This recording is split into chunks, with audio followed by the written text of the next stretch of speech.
na porpi bang na pia porpi sia te ni porpi mi te bang pia ia nule pa te ne le ita te bang no sia dia hon le ni te kha le kom te hong be be acha cha kin zong tampi ki om acha lai ding zong tampi ma ki om lai bang ino sia tam emi te bang ipetam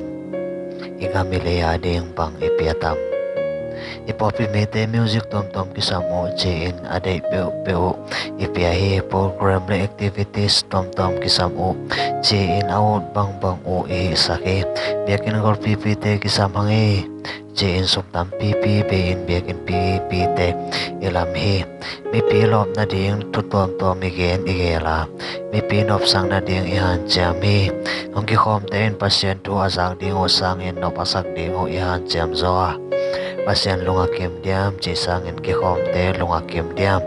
chi ngai sun zo thei kha gelawa hiam chi sang in ki khop to achak in nek ding pe to i poi zo thei nek piang na pen pasien in bang chi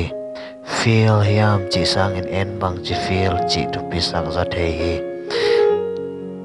itu pisak en bang che feel chi itu pisak zo thei he bia piang na no me ichi chang en pasien de na to ki tuak bia piang na pia hange achi e ke ya e nop sak bek bek again he no le pa te ne le itui ta te bang pia e hiam nik ten ponsil pan za tom tom in mon lo gam kham le ngon som le pai i pia hangin sot ve ke bang lo ding he alam et nau pasien tunga ki nganon lo khadinga nei le lam to ki pasang zo khalai ding o he thongai son ni pol phu sa pol pi khat bek a om non lo he biakin te o zong khat bek om non lo a alasak te o zong om non lo he a music zat te o zong a za to le om non lo a pol pi khan to na ding a se ba pol tom tom te o program tom tom te o activist tom tom te o zong om non lo he a hi sang in kha siang to hu mop to ami zat te tong to na hong ki pia pasien kamal lai siang to a hi le